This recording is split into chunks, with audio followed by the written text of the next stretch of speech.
Sir जी जय हिंद है। सो मैं ये जो इनपुट्स सारों से शेयर कर रहा हूँ, इसका कोई पर्पस किसी को कन्विंस करना या किसी के साथ आर्ग्यूमेंट करना नहीं है। It's just that with true intention of sharing with my colleagues around the topic wherein I am personally involved in the capacity of advisor with the regulatory authorities of India, which are different regulators of India as an advisor. And since ये मेरा strength area and core area भी रहा है based on my experience and expertise having worked as at a senior position with one of the largest private sector bank in derivatives department which is particularly treasury derivatives and साथ में also working with the Fortune 500 companies across globe in US and Dubai, particularly in the field of treasury derivatives investment banking. तो since वो मेरा फोटे रहा है and plus आज के डेट में मैं उसी फोटे के ऊपर रेगुलेटर्स ऑफ इंडिया के साथ में काम भी कर रहा हूँ, तो मेरे को लगता है कि इसके ऊपर थोड़े से इनपुट्स मैं देना चाहूँगा ताकि हम सारों को इसकी खबर रहे कि कैसे कैसे मूवमेंट एंड चेंजेस हो रहे हैं। हालांकि इसके ऊपर काफ़ी डेप्थ में मैं अपने जो मेरा एक नेटवर्क ग्रुप है जिसमें मैं काफ़ी वेबिनार्स वगैरह रेगुलरली करता रहता हूँ, और उस वेबिनार्स में मैंने इसके बारे में पहले भी पास्ट में ज़िक्र भी किया है। एंड बाय चांस अगर आपका मन करता हो उन वेबिनार्स को देखने का, समझने का, तो वो भी आपको मैं शेयर कर पाऊँगा, क्योंकि वैसे वेबिनार्स आपको पब्लिक डोमेन पे या सोशल मीडिया पे या कहीं और ऐसे नहीं मिलेंगे, because that is more towards webinars for my network group of CXOs. So CXOs, when I say, they are all CFOs of various nifty companies and top people from the regulators of Indian economy. तो उनके लिए close knit webinars रहते हैं, and which is around not those topics जो already हो चुके होते हैं, बट अराउंड दोज टॉपिक्स जिसकी संभावनाएं होती हैं आने वाले समय में होने की। लाइक इंडियन रुपी की जो बिलिंग की जब हम बात करते हैं, या जब हम डी डॉलराइजेशन की आज हम बात कर रहे हैं, ये सब आज मीडिया, सोशल मीडिया में अवेलेबल है काफ़ी। बट इसके ऊपर जब हम वेबिनार जब हमने किया, या जब मैं अपने नेटवर्क ग्रुप्स में मैसेजेस वगैरह डालता रहा इस टॉपिक के आसपास, तब इसके बारे में कुछ खबर नहीं थी पर्टिकुलरली। बाय द वे, मैं शायद आपसे ये भी शेयर करना चाहूँगा कि आज हम इंडियन रुपी बिलिंग की बात कर रहे हैं, मगर इंडियन रुपी बिलिंग के ऊपर जो रेलेवेंट सर्कुलर्स थे वो 2009-2010 में इंडियन गवर्नमेंट ने फ्लोट करे थे। एंड वो इसलिए करे थे बिकॉज उस ज़माने में चाइना ने अपने रेमनीबी को या चाइनीज़ युआन को एक तरह से बिलिंग करेंसी के तौर पे उसका स्टेटस बढ़ा दिया था। बट इतने सालों से इंडियन रुपी की बिलिंग का सर्कुलर जारी करने के बावजूद भी कुछ इंडियन रुपी में हलचल नहीं हुई, और थैंकफुली अब हम देख रहे हैं हलचल, तो उसके ऊपर अब काफ़ी सोशल मीडिया फ्लश्ड है। यूएस ने फर्स्ट और सेकेंड वर्ल्ड वार के दौरान वर्ल्ड ओवर एक ऐसी पॉलिसीज़ बनाई जिसके तहत यूके और जो रेस्ट ऑफ द वर्ल्ड था वहाँ से फिज़िकल गोल्ड का जो ट्रांसपोर्टेशन था वो यूएस की तरफ हुआ। एंड सिंस यूएस की तरफ वर्ल्ड का मेजॉरिटी ऑफ गोल्ड का ट्रांसपोर्टेशन हुआ, तो जो उस ज़माने में जो मेजॉरिटी ऑफ कंट्रीज़ थे, including France, Italy, UK, Spain, Austria, या जितने भी कंट्रीज़ थे, वो सारे कंट्रीज़ का जो करेंसी थी that was backed by gold standard. And धीरे धीरे करके वो सारी कंट्रीज़ ने, सारी इकोनॉमीज़ ने गोल्ड स्टैंडर्ड को छोड़ दिया, एंड धीरे धीरे करके गोल्ड स्टैंडर्ड से अलग हो गए। एंड यूएस ने गोल्ड स्टैंडर्ड के साथ कंटिन्यूटी रखी अपने डॉलर की टिल द ग्रेट डिप्रेशन जो वर्ल्ड में आया, यानी कि 1929 से लेकर 1933 का जो डिप्रेशन था वो यूएस की ही देन थी, और यूएस को ये पता था, और ये रिकॉर्ड्स में लिखा हुआ है रिसर्च पेपर्स में, कि उसी के इकोनॉमिस्ट और जो फेडरल ओपन मार्केट्स कमेटी के मेंबर्स या न्यूयॉर्क फेडरल रिजर्व के जो चेयरपर्सन उस ज़माने के, उन्होंने ये सब जिक्र भी किया था कि अगर हम ये कंटिन्यू करते तो उसके कारण यूएस में रिसेशन आएगा, मगर उसके कारण वर्ल्ड में भी आएगा। But then still US wanted to play that game so that gold ultimately physically transportation होके यूएस की तरफ आ जाए। एंड इसलिए अल्टीमेटली 1945 में ब्रेटन वुड्स नाम की जगह पे यूएस ने यूरो, पाउंड, जापानीज येन, ये सब जो करेंसीज थी उनको पेग्ड कर दिया with dollar, and ultimately dollar was been pegged with gold, and $35 पर ट्रॉय आउंस की तरफ उन्होंने पेग कर दिया था उस ज़माने में। एंड आइडिया ये था कि हम इसको ऑनर करेंगे और गोल्ड स्टैंडर्ड को इंटरनेशनली यूएस ऑनर करेगा। एंड धीरे धीरे करके आइडली कोशिश ये रहेगी कि आप सारी करेंसीज जो है यूरो, पाउंड, येन वगैरह वो सब डॉलर के अगेंस्ट रहेंगी पेग्ड। एंड जैसे जैसे आपका बैलेंस ऑफ ट्रेड डेफिसिट रहेगा तो आप डिमांड करेंगे डॉलर्स की और आप अपना गोल्ड वापस हमें और देते रहेंगे और हमसे डॉलर की डिमांड करते रहेंगे। एंड आइडिया ये था कि यूएस जो है वो एक बिग डैडी की तरह डॉलर उतना ही छापेगा जितना गोल्ड स्टैंडर्ड के तहत मनी इन सर्कुलेशन के लिए रिक्वायर्ड रहेगा वर्ल्ड में। बट धीरे धीरे करके यूएस अपनी कमिटमेंट पे खरा नहीं उतरा और अल्टीमेटली ये सब जापान और यूरोपियन यूनियन को समझ आ रहा था। इंडस्ट्रियलाइजेशन प्रोसेस जापान की बढ़ रही थी और उस ज़माने में कई कंट्रीज़ ने यूएस से गोल्ड वापस मांगना शुरू किया। तो 1970 में प्रेसिडेंट निक्सन ने गोल्ड स्टैंडर्ड को हटा दिया और डिस्पाइट उनके पास फिजिकल गोल्ड सबसे ज़्यादा था, मगर फिर भी उन्होंने कहा कि अब हम गोल्ड किसी को रिटर्न नहीं करेंगे और अब जो करेंसी है वो गोल्ड स्टैंडर्ड के अगेंस्ट मेंटेन भी नहीं करी जा सकती, बिकॉज यूएस ने ऑलरेडी इनहेरेंट टर्म्स में एक तरह से ज़्यादा डॉलर छाप लिए थे। इनफैक्ट इसके ऊपर बहुत डिटेल में, डेप्थ में हमने वेबिनार्स भी करे थे और ये समवेयर इन 2020-2021 से हमने ये वेबिनार्स वगैरह काफ़ी करे। और इसके अराउंड जब हम ये बातें करते हैं तब लोग कहते थे नहीं ऐसा थोड़ा ना होएगा जो आज हो रहा है, और इसके बारे में इसलिए वेबिनार्स उस ज़माने में करे थे बिकॉज ऐसा ऑर्डर चेंज होते हुए दिख रहा था। उसी टाइम से इनफैक्ट 1970 के बाद जो मेजरली आज हम जो जिक्र करते हैं ग्लोबल ज्ञान की जो स्टेटमेंट होती है कि यूएस जितना मर्जी छाप सकता है क्योंकि रिजर्व करेंसी है और वर्ल्ड को उसकी डिमांड है, ये बट ऑब्वियस सच था, मगर ये सच सिर्फ तब तक था जब तक उसने वाकई में रशिया के साथ अभी रिसेंटली जो पंगा ना लिया होता। तो एक्चुअली में यूएस जितनी भी करेंसी छापता है एंड वो जितनी मर्जी छाप सकता है, ये स्टेटमेंट बिल्कुल सही है, मगर ये पार्शियली करेक्ट है बिकॉज जितनी भी करेंसी उसको छापनी होती है उसके अगेंस्ट यूएस की जो गवर्नमेंट है, यानी कि जब यूएस का सेंट्रल बैंक यानी कि federal open markets committee, and by the way मैं इसलिए जिक्र कर रहा हूँ बिकॉज कई लोगों को लगता है कि यूएस का सेंट्रल बैंक फेडरल रिजर्व है, मगर यूएस का सेंट्रल बैंक फेडरल रिजर्व नहीं है। यूएस में 12 से 14 फेडरल रिजर्व्स हैं एंड यूएस का जो सेंट्रल बैंक है वो फेडरल ओपन मार्केट्स कमेटी है। नॉर्मली ये भी कई लोगों को नहीं पता होता है, इसलिए मैं जिक्र कर रहा हूँ फेडरल ओपन मार्केट्स कमेटी का जो नामकरण है। एंड यूएस के एफओएमसी जब भी प्रिंटिंग ऑफ करेंसी करता है या प्रिंटिंग ऑफ डॉलर करता है, वो इसलिए करता है क्योंकि वर्ल्ड को डॉलर की शॉर्टेज अगर होगी तो वर्ल्ड क्रैश करता है।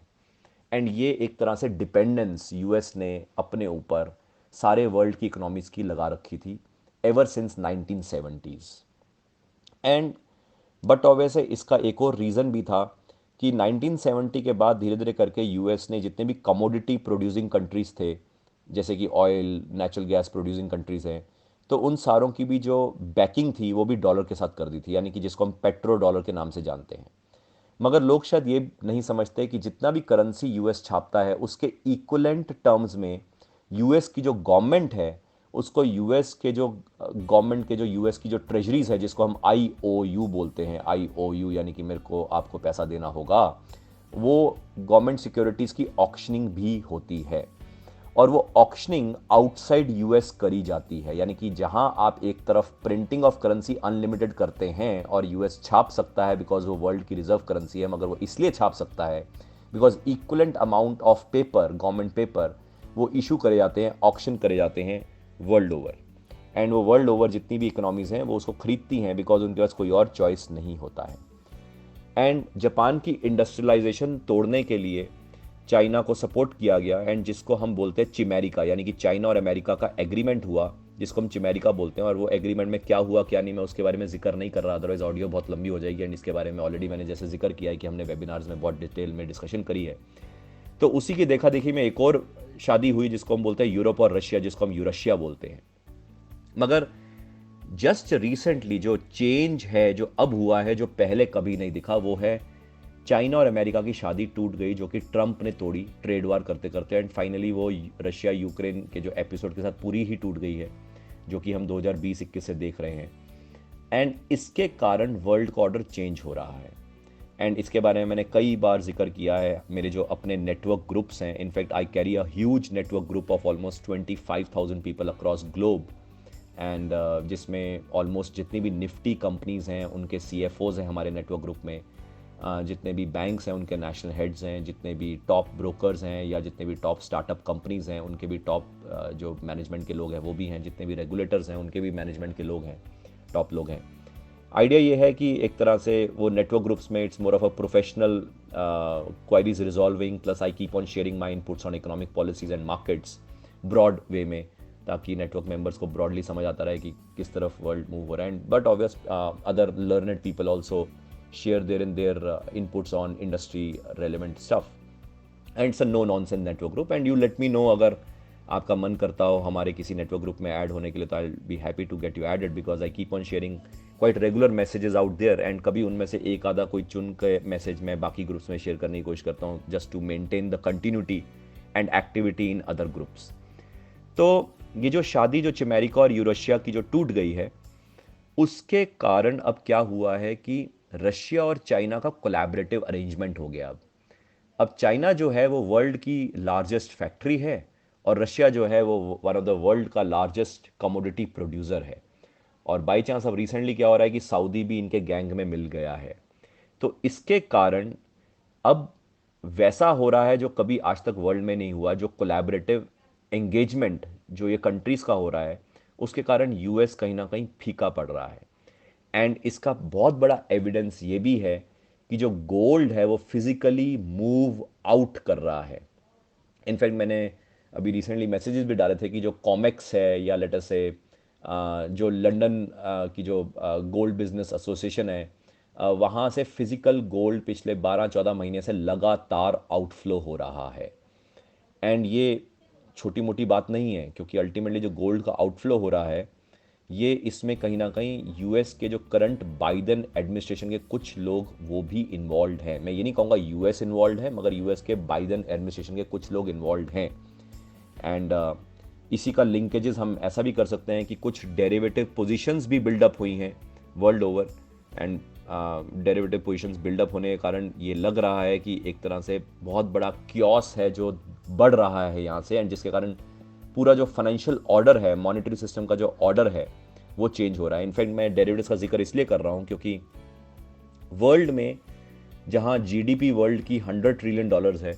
तो वर्ल्ड में एवरी ईयर अंदाजन 1000 से 1500 ट्रिलियन डॉलर का डेरिवेटिव्स होता है। एंड हालांकि कई लोग कहते हैं कि हमें डेरिवेटिव्स आता है, मगर मैं शायद यूँ नटशेल में यूँ कहना चाहूँगा कि 90% से ज़्यादा जो डेरिवेटिव्स है वो करेंसी एंड इंटरेस्ट रेट में होता है, एंड इक्विटी डेरिवेटिव सिर्फ 2% होता है, और कमोडिटी डेरिवेटिव्स भी सिर्फ 2% होता है। और ये 90% से ज़्यादा जो डेरिवेटिव जो currency and interest rate derivatives है, ये ओवर द काउंटर होता है, यानी कि बैंक के जो ट्रेजरी में जो डेरिवेटिव्स के जो लोग होते हैं, सिर्फ उन्हीं को ये समझ आता है। एंड गॉड्स ग्रेस, जैसे मैंने मेंशन भी किया कि मैं वन ऑफ दोज हूँ। एंड हिंदुस्तान में टोटल जो लोग हैं ये 400 के करीब हैं, और वर्ल्ड ओवर सिर्फ 4000 या 5000 लोग हैं।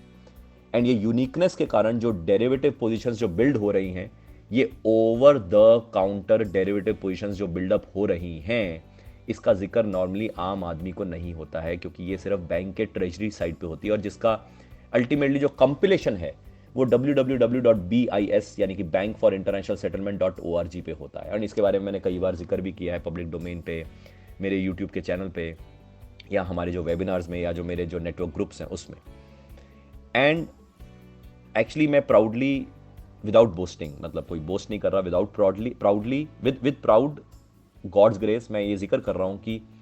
डेरिवेटिव्स मार्केट अगर समझ नहीं आती तो फाइनेंशियल मार्केट समझ आ नहीं सकती, और अगर फाइनेंशियल मार्केट्स और डेरिवेटिव्स मार्केट नहीं समझ आएगी तो इकोनॉमिक पॉलिसीज़ या इकोनॉमिक सिस्टम कैसे चेंज हो रहा है ये कदापि समझ नहीं आ सकता। और गॉड्स ग्रेस मैं ऐसा कहना चाहूँगा कि derivatives market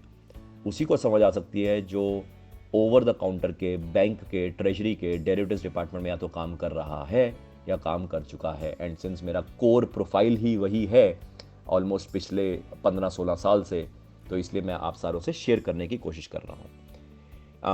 it's just that मेरे को ये आता है, आई एम श्योर मेरे को कई और चीज़ें नहीं आती हैं जो आप सारों को आती हैं। आप सब धुरंधर होंगे अपने अपने फील्ड के, जैसे कि आप में से कई लोग धुरंधर हैं जीएसटी के, कई लोग धुरंधर हैं इनकम टैक्स के, कई लोग धुरंधर हैं ऑडिटिंग के, कई लोग फॉरेंसिक इन्वेस्टिगेशन के। मगर शायद भगवान ने हमें थोड़ा ज़्यादा समझ दी है in terms of financial markets, economic policies. क्योंकि उन्होंने डेस्टिनी में शायद हमें डेरिवेटिव्स का एक्सपोजर दे दिया। एंड उसी के ऊपर मैंने पीएचडी भी करी है, doctorate in derivatives, and plus उसी के ऊपर किताब भी लिखी है that has been publish by Pearson. And जो उस किताब के जो रिव्यूज़ हैं they have been given by the top treasury heads and the CFOs of large corporates like Reliance Industries, Larsen Toubro, Indian Oil, Maruti. मतलब ये सब वो लोग हैं, ये सब वो कॉर्पोरेट्स हैं जिनके साथ मैं एसोसिएटेड हूँ कई सालों से। अ, मैं ये चाहूँगा कि जो मैंने यहाँ पे जिक्र किया है इसको आप ऑन मेरिट लीजिए। मतलब मैं यहाँ पे किसी को आर्ग्यू या किसी को हर्ट करने के पॉइंट से ये ऑडियो नहीं भेजा, या मैं कभी जब मैं मैसेजेस भी भेजता हूँ ग्रुप में तो मैं किसी को हर्ट करने के पॉइंट से नहीं भेज रहा। It's just that I want to share with my fellow colleagues some uniqueness which I understand. God has given me some empowerment in that field and I believe that ये मैं इसलिए आपसे शेयर कर रहा हूँ ताकि आप सारों को भी थोड़ा थोड़ा इसके बारे में समझ आए। And I'm happy